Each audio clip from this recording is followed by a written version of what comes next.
Hello students, let us start lecture number 12 chapter 3 trigonometric function. आज हम लोगों का टॉपिक है general solution of trigonometric equation of type sine x is equal to sine alpha, cos x is equal to cos alpha and tan x is equal to tan alpha. इस type की जो trigonometric equation होगी आज हम लोग उनका general solution निकालेंगे। General solution के अलावा हम इनका प्रिंसिपल सॉल्यूशन भी देखेंगे। तो सबसे पहले हम देखते हैं कि ट्रिग्नोमेट्रिक इक्वेशन होती क्या है। तो इक्वेशन आप लोगों को पता है कि सपोज हम लोग लिखते हैं 2x plus 3 is equal to 0। तो ये लीनियर इक्वेशन होती है, linear equation with one variable.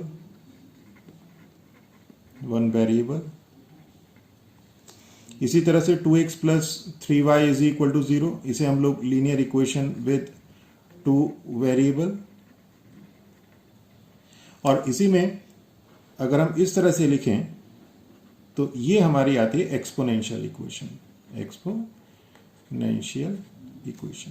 Exponential equation means जिसमें एक्सपोनेंशियल टर्म आती है, means variable occurs as exponent.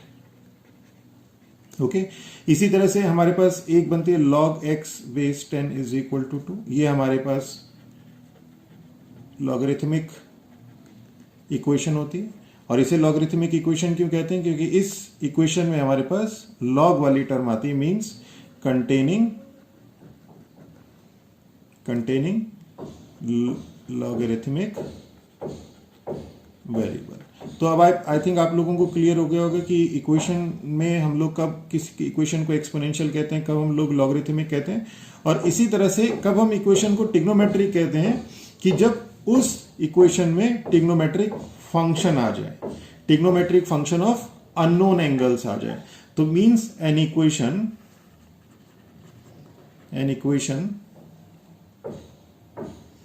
Containing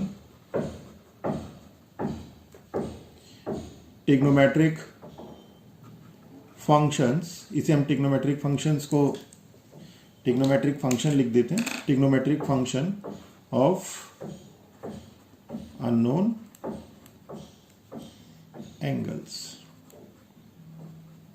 clear हो गया कि ऐसी इक्वेशन जिसमें क्या आएंगे, trigonometric function sine, cos, tan, cos x, sec, cot, ये आएंगे ऑफ अननोन एंगल, तो उसे हम क्या कहेंगे, उसे हम ट्रिग्नोमेट्रिक इक्वेशन कहेंगे।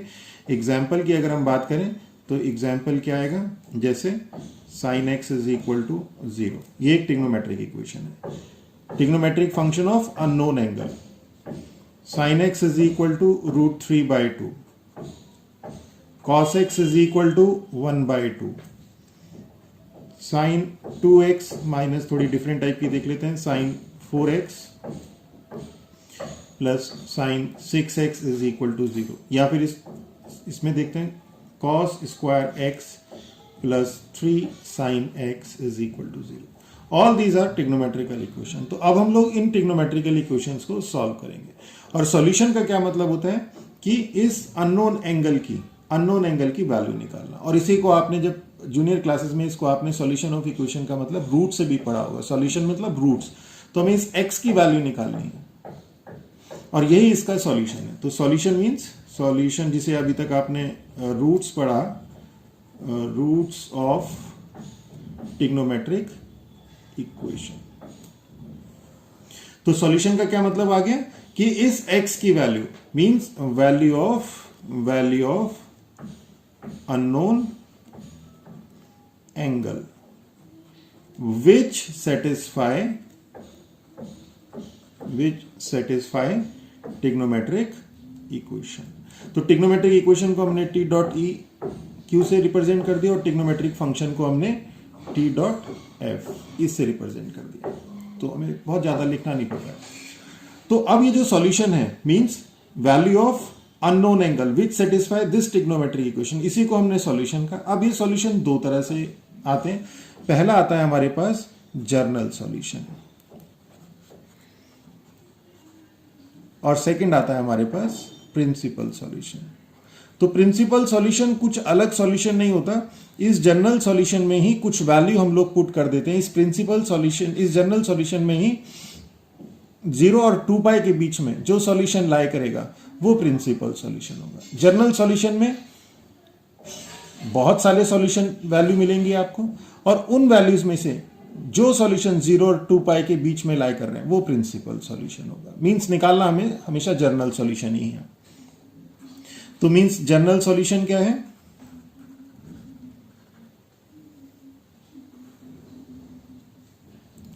All solution lies in the interval minus infinity comma plus infinity, that is x is greater than minus infinity less than infinity, is called general solution. Okay, और इन्हीं जनरल सॉल्यूशन में से x की value में से जो value 0 और 2 पाई के बीच में लाई करेंगी वो आपका प्रिंसिपल सॉल्यूशन होगा। इट मींस प्रिंसिपल सॉल्यूशन क्या होगा? Solution lies in the interval 0, 2 pi, that is x is greater than equal to 0 less than 2 pi, is called principal solution. I think clear होगी। हालांकि ये आपका रिड्यूस सिलेबस का part है, 2021 में आपका नहीं आएगा, बट ऐसे स्टूडेंट जो कॉम्पिटिटिव एग्जाम की तैयारी करना चाहते हैं उनके लिए बेटर है कि वो अभी इसे साथ में लेते हुए चलें, क्योंकि कॉन्सेप्ट अभी ट्रिग्नोमेट्रिक फंक्शन के हम लोगों की क्लियर है, और इसी को कंटिन्यूशन में लेते हुए चलेंगे तो समझने में ज़्यादा परेशानी नहीं आएगी। तो अब हम लोग नेक्स्ट देखते हैं जनरल सॉल्यूशन, प्रिंसिपल सॉल्यूशन समझ में आ गया। अब ग्राफिकली ये जनरल सॉल्यूशन और प्रिंसिपल सॉल्यूशन, या ज्योमेट्रिकली ये जनरल सॉल्यूशन और प्रिंसिपल सॉल्यूशन ट्रिग्नोमेट्रिक फंक्शन का होता क्या है। तो अगर हम इसे ग्राफिकली समझें इसे हम ग्राफिकल मेथड से समझे, किसको? General solution and principal solution को, व्हाट इट मींस, तो उसको हम देखते हैं। तो ग्राफ के लिए हम लोग यहां पे एक ग्राफ लेते हैं y is equal to sine x का, मतलब एक ट्रिग्नोमेट्रिक इक्वेशन लेते हैं साइन एक्स वाली। Okay, sine x is equal to 1, sine x is equal to 1/2, कोई सी भी हो सकती है। तो पहले हम लोग साइन एक्स का ग्राफ ड्रॉ करते हैं। साइन एक्स का ग्राफ होता कैसा है? तो अगर आपको याद हो, हमने साइन एक्स का ग्राफ ड्रॉ करके आपको बताया था, प्रीवियस लेक्चर में है। तो ये 0, ये x axis, this is y axis, π/2, pi, 3π/2, 2π, 5π/2, 3π and 7π/2। इसी तरह से ये -π/2, -2π/2 means -π, -3π/2, -4π/2 means -2π, -5π/2, -6π/2 means 3π, 7π/2। y is equal to, ये ग्राफ है y is equal to sine x का। x की, ये x की वैल्यू है, ये y की वैल्यू है। तो x की वैल्यू जब 0 होगी तो साइन 0 0 हो जाएगा, मीन्स y की वैल्यू 0 हो जाएगी। x की वैल्यू जब π/2 होगी तो साइन π/2 1, मीन्स 90। सपोज ये 1 है आपका, सपोज ये -1 है, तो इसके लिए π/2 के लिए 1 मिल गई। साइन पाई 0 होता है, साइन 3π/2 -1 होता है, साइन 2π 0 होता है, साइन 5π/2 1 होता है, साइन 3π 0 होता है, साइन 7π/2 -1। इसी तरह से साइन -π/2 -1 होता है, ये यहां पे लिख लेते हैं -1। साइन -π 0, -3π/2 1, 2π 0, 5π/2 -1, 3π 0, 7π/2 1। और अगर हम इसे मिलाएं तो इस तरह से हमारे पास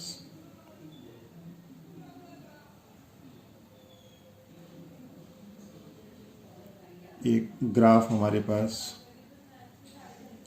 हमें मिलेगा।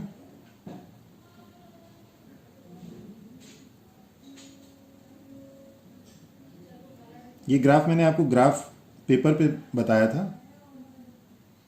ओके, इसी तरह से ये ऐसे जाएगा और इसी तरह से ऐसे जाएगा। अब इसमें जो ये y is equal to sine x है, इसमें किसी भी पॉइंट पे x की वैल्यू और y की वैल्यू है, किसी भी पॉइंट पे। सपोज यहां पे देखते हैं, अगर हम, तो यहां पे अगर हम बात करें, इन पॉइंट्स पे बात करें, तो इन पॉइंट्स पे अगर आप इस पॉइंट पे बात करें तो y की वैल्यू 1 है, इस पॉइंट पे y की वैल्यू 1 है, इस पॉइंट पे y की वैल्यू 1 है, इस पॉइंट पे y की वैल्यू 1 है।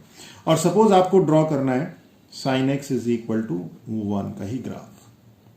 sin x is equal to 1 का आपको सॉल्यूशन देखना है। ये तो y is equal to sin x का ग्राफ हो गया।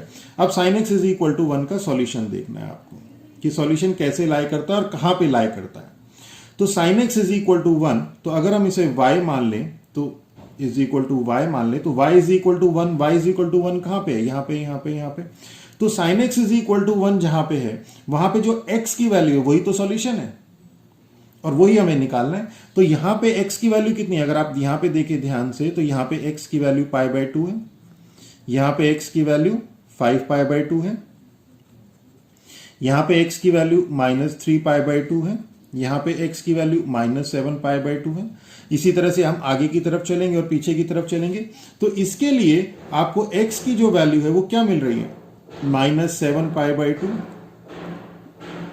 -3π/2, π/2, 5π/2 and so on. Infinite values मिलेंगी आपको, आगे तक जाएगा, ये इधर से इधर की तरफ जाएगा।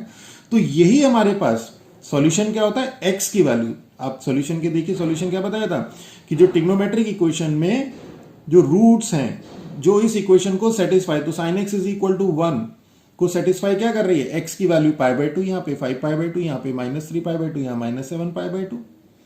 तो यही तो आपका सॉल्यूशन है and this solution is called journal solution. यही आपका जर्नल सॉल्यूशन है। अब बात आती है कि अगर ये जर्नल सॉल्यूशन है तो प्रिंसिपल सॉल्यूशन क्या होगा? प्रिंसिपल सॉल्यूशन के लिए मैंने बताया था, आपको यह भी पता है कि ट्रिग्नोमेट्रिक फंक्शन की पीरियोडिसिटी 2π होती है, मींस 2π के बाद ट्रिग्नोमेट्रिक फंक्शन वैल्यूज को रिपीट करता है। तो इसके बीच में जो सॉल्यूशन मिलेगा वो तो हमारा ओरिजिनल सॉल्यूशन होगा, उसके बाद रिपीटेड वैल्यूज हम लोगों को मिलेंगी। तो इसके बीच में जो सॉल्यूशन लाई करेगा वो हमारा प्रिंसिपल सॉल्यूशन होगा। और इसके बीच में जो सॉल्यूशन है वो सिर्फ x इज इक्वल टू, यहां पे देखिए π/2 है, तो यहां पे x इज इक्वल टू π/2 जो है ये आपका प्रिंसिपल, ये आपका प्रिंसिपल सॉल्यूशन है। आई थिंक क्लियर हो गया अभी। तो x is equal to π/2 means जो 0 और 2π के बीच में लाई कर रहा है वो आपका प्रिंसिपल सॉल्यूशन हो गया और ये आपका जर्नल सॉल्यूशन हो गया। इसी तरह से अगर हम इसी में एक और चलिए देखते हैं कि अगर हम y इज इक्वल टू 1/2 की बात करें तो y इज इक्वल टू 1/2 कहां पे? देखिए अब इसे मैं पूरा नहीं करूंगा, थोड़ा सा समझा के समझाऊंगा। तो y इज इक्वल टू 1/2 यहां पे, यहां पे, यहां पे, यहां पे होगा। यहां पे x की वैल्यू π/3 होगी, यहां पे x की वैल्यू 5π/6 होगी, यहां पे x की वैल्यू π/3 प्लस 2π होगी, यहां पे 5π/6 प्लस 2π होगी। इसी तरह नेगेटिव वैल्यू मिलेंगी। तो ये सब जो वैल्यूज आएंगी ये सब sin x is equal to 1/2 का सॉल्यूशन होगा। ओके, तो चलिए sin x is equal to 1/2 हम आपको उसमें ज्योमेट्रिकल मेथड से बताते हैं। ज्योमेट्रिकल मेथड से आपको याद होगा हमने बहुत बार यूनिट रेडियस का सर्कल ड्रॉ किया था और उससे अब हम लोग करते हैं। जब हम यूनिट रेडियस का सर्कल ड्रॉ करते हैं तो देखिए क्या होता है। जब हम यूनिट रेडियस का सर्कल ड्रॉ करते हैं तो हमें x एक्सिस, y एक्सिस, तो हमने आपको बताया था इसके कोऑर्डिनेट होते हैं cos x और sin x। और cos x का मतलब यहां से यहां तक का डिस्टेंस, ये जो है आपका cos x होता है, और यहां से यहां तक का डिस्टेंस, यहां से यहां तक का जो डिस्टेंस है ये आपका sin x होता है।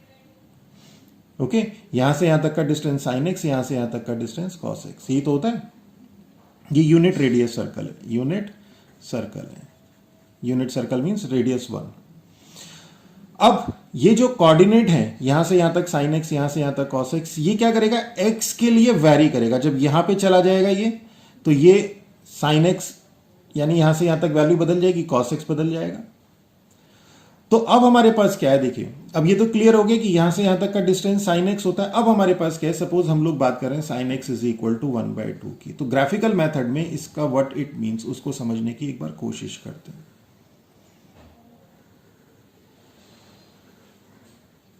sin x is equal to 1/2 हमें पता है 30 की होती है, मींस यहां पे एंगल जो होगा आपका वो एंगल क्या होगा? 30 डिग्री होगा। तो ये जो यहां से लेके यहां तक का जो डिस्टेंस है ये sin x is equal to 1/2 है। अब ये जो sin x is equal to 1/2 है, ये x यहां पे कितना है, यहां पे x 30 डिग्री है, तभी तो ये sin x is equal to 1/2 है। अगर 45 होता तो ये जो डिस्टेंस है 1/√2 हो जाता। ओके, अब हमारे पास क्या बताया था, sin x is equal to 1/2 का सॉल्यूशन मींस x की वैल्यू, तो x की किस वैल्यू के लिए मिला, 30 डिग्री के लिए मिला। इसी तरह से अगर हम यहाँ पे एक परपेंडिकुलर y एक्सिस पे डाल दें, ये x एक्सिस एंड ये y एक्सिस परपेंडिकुलर डाल दें और इसको इससे मिला दें, तो हमें पता है कि ये वाला जो एंगल है ये 150 होता है, मींस x की ये वाला तो आपका यहां से लेके यहां तक का डिस्टेंस, ये तो फिर sin x is equal to 1/2 हो गया। और इसके लिए x की वैल्यू कितनी हो गई, x की वैल्यू हो गई 150 डिग्री। ओके, अब क्या होगा, अब इसको अगर हम लोग एक पूरा कंप्लीट रिवॉल्यूशन करें और दोबारा से फिर यहां पे लेके आए, मींस 360 डिग्री से और घुमा दे, तो 360 प्लस 30 मींस 390 डिग्री, उसके लिए भी sin x की वैल्यू फिर दोबारा से ये वाली जो रे है यहीं पे पहुंच जाएगी। और उस समय एंगल कितना घूमेगी, एंगल घूमेगी 390 डिग्री, और एंगल 390 डिग्री घूमने पे भी जो sin x की वैल्यू आएगी 1/2 आएगी, means x is equal to 390 के लिए भी sin x 1/2 है। और इसी तरह से इस वाले को अगर हम पूरा एक कंप्लीट रिवॉल्यूशन और घुमा दें, यानी कि 150 प्लस 360 कर दें, 150 प्लस 360 मींस 510 डिग्री कर दें, तो भी जो ये वाली जो रे दोबारा यहीं पे इसी पोजीशन पे पहुंच जाएगी। इस पोजीशन पे sin x 1/2 है, sin x 1/2 है मींस x आपका 510 डिग्री है। तो मींस कि sin x 1/2 होगा कब, जब x 30 डिग्री होगा, 390 x 30 डिग्री होगा, 390 डिग्री होगा, 150 डिग्री होगा, 510 डिग्री होगा एंड सो ऑन। इसी तरह 3 रिवॉल्यूशन, 4 रिवॉल्यूशन, 500, 200, 500, 1000 मींस इनफाइनाइट मिलेंगे। तो ये तो था हमारे पास एंटी क्लॉकवाइज। इसी को हम लोग, इसी रे को हम लोग क्लॉकवाइज घुमा के भी ला सकते हैं। कैसे ला सकते हैं वो देखिए। अब हम इसे क्लॉकवाइज मूवमेंट करा रहे हैं, इसी में क्लॉकवाइज मूवमेंट कराएंगे तो थोड़ा सा ज्यादा कंजस्टेड हो जाएगा, चीजें समझ में नहीं आएंगी, तो अब हम इसे क्लॉकवाइज घुमाते हैं। अब हमने क्या किया, इसे हमने, ये आपके पास है, जब हम इसे ऐसे करके क्लॉकवाइज घुमाएंगे तो ये तो आपके पास, ये तो sin x is equal to, यहां पे sin x is equal to 1/2 है। तो जब हम क्लॉकवाइज घुमाएंगे तो x कितना हो जाएगा, इस पॉइंट पे x कितना हो जाएगा, यहां पे 150 था तो 150 माइनस 360 मींस 210, माइनस का 210 डिग्री। तो मींस x जब माइनस का 210 डिग्री है तो sin x 1/2 है। इसी तरह से अगर हम इसे यहां पे लेके आए, यहां पे sin x 1/2 है, तो यहां पे अगर हम इसे पूरा इस तरह से घुमा दें, रोटेट कराएं, तो ये कितना हो जाएगा, यहां पे x हो जाएगा माइनस का 330 डिग्री, उसके लिए भी sin x 1/2 है। और इसी को एक कंप्लीट रिवॉल्यूशन घुमा के तब यहां लेके आए, मींस इसमें 360 और ऐड कर दे, तो 360 प्लस 210 मींस 570 डिग्री माइनस का, तब भी जो है आपके पास sin x 1/2 होगा x की इस वैल्यू के लिए।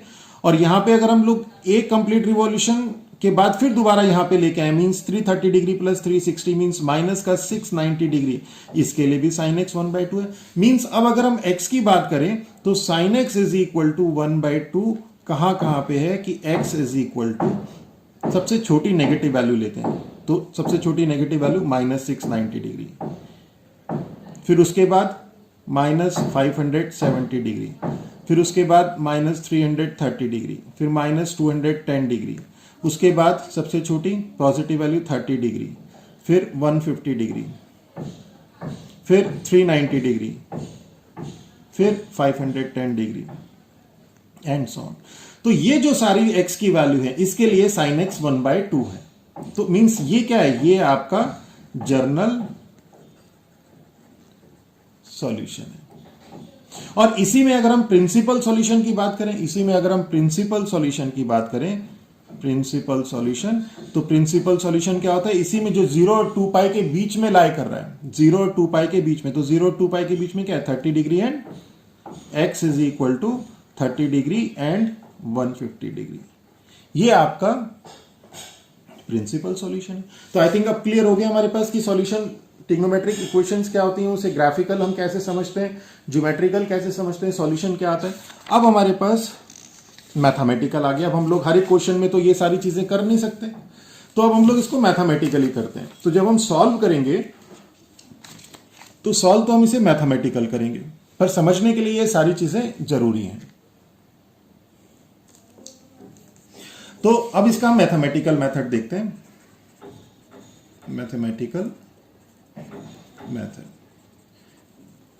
तो आपके कोर्स में है first sine x is equal to sine alpha. Suppose इस तरह, जैसे sine x is equal to 0 था, तो 0 मतलब साइन पाई बाय 2, तो sine x is equal to sine pi by 2। हम एक ही लाइन में इसका आंसर लिख सकते हैं कि x is equal to n pi plus -1 raise to the power n alpha n belongs to z।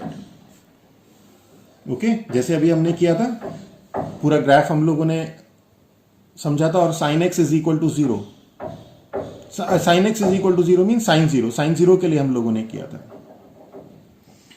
इसी तरह से सेकंड आ जाएगा हमारे पास, sine x is equal to 1 के लिए किया था हमने, sine x is equal to 1 mean sine pi by 2 के लिए।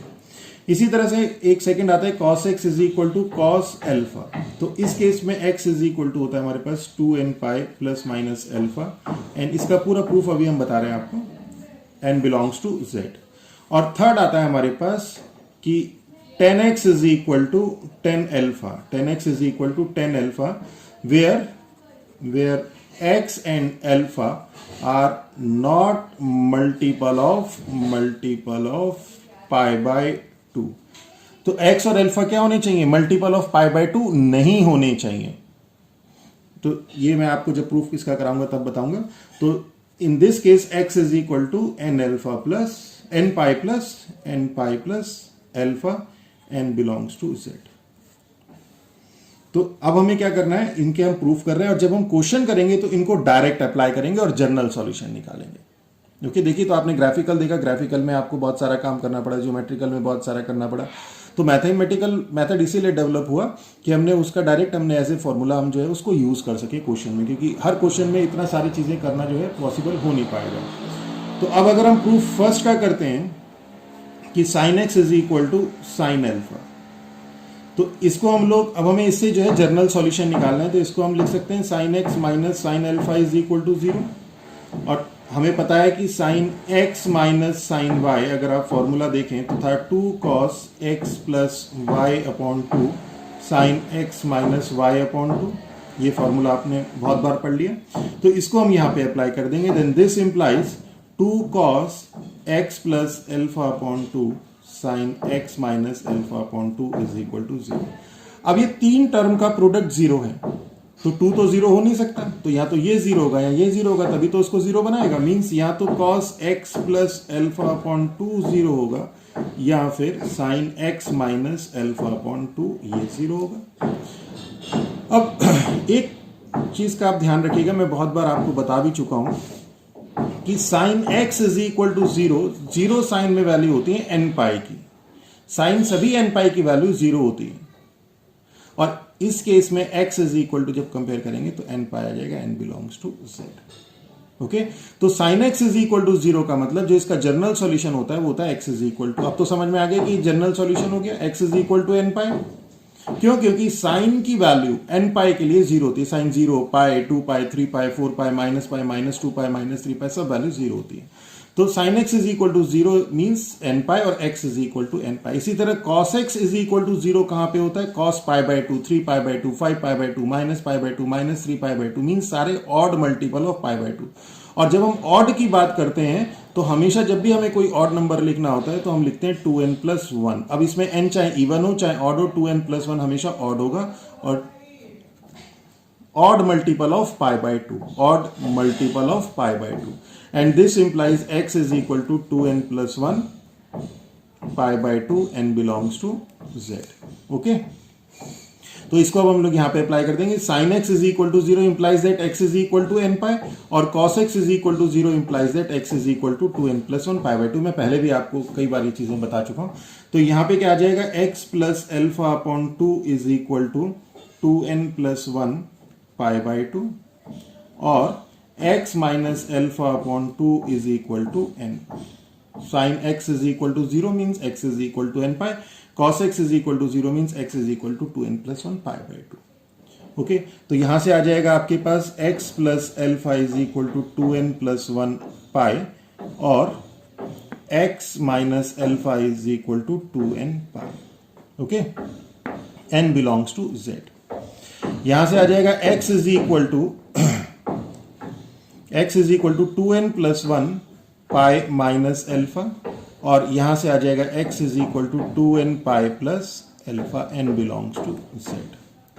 इसे अब इसके बाद थोड़ा सा आपको ध्यान रखना है, इसमें एक दो स्टेप्स हैं जहां पे आपको ध्यान रखना है। अब हम इन दोनों टर्म को कंबाइन करना है, तो कंबाइन करने के लिए कैसे कंबाइन करेंगे वो देखेंगे बड़े ध्यान से। देखिए -1 है यहाँ पे, -1 इंटू एल्फा, तो -1 को हम -1 raise to the power 2n plus 1 भी लिख सकते हैं। n इवन हो या ऑड हो, n कुछ भी हो, -1 की पावर ये हमेशा ऑड होगा, 2n प्लस 1 हमेशा ऑड नंबर होता है, तो -1 की पावर ऑड हमेशा -1 ही आएगा। तो यहाँ पे इस -1 को इसे हम प्लस और -1 लिख सकते हैं, तो इसे हम इस तरह से लिखते हैं 2n प्लस 1 पाई प्लस, और जो ये -1 आया, इस -1 को हम लिख देते हैं -1 raise to the power 2n plus 1 alpha. इस पॉइंट को आपको ध्यान रखना है। और x is equal to 2n pi plus, और इसी तरह से अगर हम 1 लिखें या फिर -1 raise to the power 2n लिखें, एक ही बात है, क्योंकि 2n हमेशा इवन होगा और -1 की पावर इवन हमेशा प्लस होगी। तो यहां पे जो आपके पास 1 है, इसे हम -1 raise to the power 2n alpha ऐसे लिख देते हैं। ये हमने क्यों किया? क्योंकि आप इस टर्म में और इस टर्म में देखिए कि यहां पे 2n प्लस 1 है, तो यहां पे 2n, जहां जहां 2n प्लस 1 है इसमें वहां 2n आ रहा है, यानी 2n plus 1 pi 2n pi plus -1 raise to the power 2n plus 1 alpha -1 raise to the power 2n alpha. तो इसमें और इसमें सिर्फ इतना फर्क है कि यहां पे 2n प्लस 1 है और यहां पे 2n है। अब या तो x की वैल्यू ये होगी या ये होगी। अब इसे देखते हैं कि हमारे पास एक टर्म है 2n प्लस 1 और एक टर्म है 2n, और n हमारे पास है, सपोज n हमारे पास इंटीजर्स है, मींस -2 -1 0 1 2 इस तरह की टर्म आएंगी। तो जब हम -2 रखेंगे, जब इसमें -2 रखेंगे तो क्या मिलेगा हमें? n की जगह -2 -4 प्लस 1 -3, और जब यहां पे रखेंगे n की जगह -2 तो क्या मिलेगा? -4, तो -4 -3। जब -1 रखेंगे तो मिलेगा -2, जब इसमें -1 रखेंगे, जब इसमें -1 तो -2 प्लस 1 मीन्स -1, जब 0 रखेंगे इसमें तो 0 मिलेगा, जब इसमें 0 रखेंगे तो 1 मिलेगा, जब इसमें 1 रखेंगे तो 2 मिलेगा, जब इसमें 1 रखेंगे तो 3 मिलेगा, जब इसमें 2 रखेंगे तो 4 मिलेगा, जब इसमें 2 रखेंगे तो 5 मिलेगा, एंड सो ऑन। मीन्स कहने का अर्थ ये है कि 2n प्लस 1 और 2n और n बिलोंग कर रहा है z को, तो इसका मतलब आपको ये जो सारी वैल्यूज मिलेंगी वो सारी n मिलेंगी। इन दोनों को अगर आप कंबाइंड कर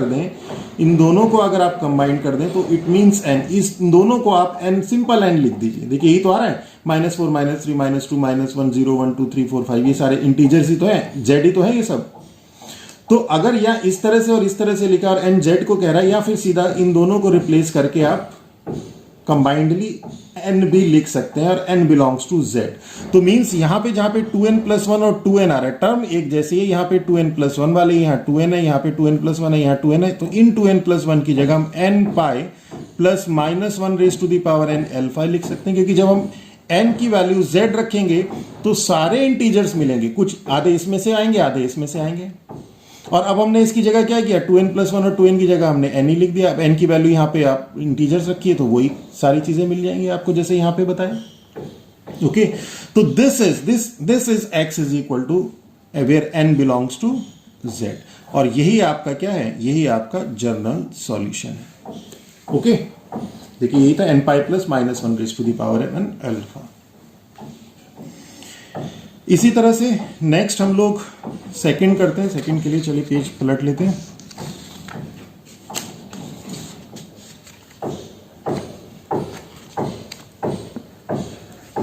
सेकंड आता है हमारे पास cos x is equal to, second है हमारे पास cos x is equal to cos alpha, cos x is equal to cos alpha. तो इसको भी हम वहीं से स्टार्ट करेंगे, cos x minus cos alpha is equal to 0, और cos x minus cos y का फॉर्मूला आपको पता है, -2 sin x plus y upon 2 sin x minus y upon 2।